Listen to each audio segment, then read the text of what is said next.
नमस्कार दोस्तों। आज मैं आपको सुनाने जा रहा हूं एक ऐसा रहस्य जिसके बारे में लोग सदियों से सवाल करते आए हैं।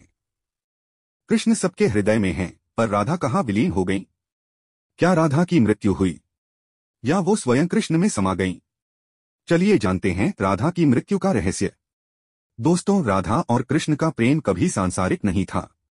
ये देह का नहीं, आत्मा का मिलन था। कृष्ण जहां जहां गए वहां भक्ति फैली, लेकिन राधा वहीं रहीं, वृंदावन में, क्योंकि उनका प्रेम मिलने का नहीं, महसूस करने का था। जब कृष्ण कंस वध के लिए मथुरा गए, तब राधा ने उन्हें रोकर नहीं रोका। उन्होंने विदाई नहीं दी, क्योंकि राधा जानती थीं, शरीर दूर जा सकता है पर आत्मा नहीं। वो मौन हो गईं, पर उनका प्रेम और गहरा हो गया। वृंदावन की गलियों में अब बांसुरी की धुन नहीं गूंजती थी, पर राधा की सांसें अब भी कृष्ण का नाम जपती रहीं। कहा जाता है कि विरह में राधा ने धीरे धीरे संसार से दूरी बना ली। उन्होंने बोलना कम किया, मिलना बंद किया और यमुना किनारे ध्यान में लीन रहने लगी। एक रात उन्होंने गहरी समाधि ली।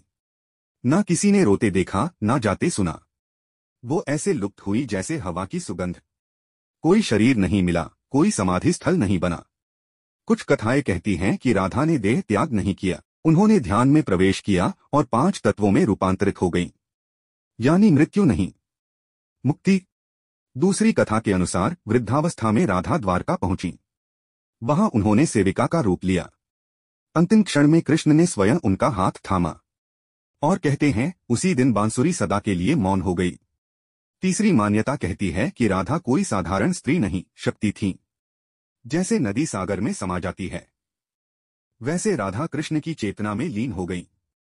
जब राधा लीन हुई तो कृष्ण ने बांसुरी को पीपल के नीचे रख दिया और फिर कभी नहीं बजाई, क्योंकि बांसुरी की आत्मा राधा थी, और जब आत्मा समा गई तो स्वर भी मौन हो गया।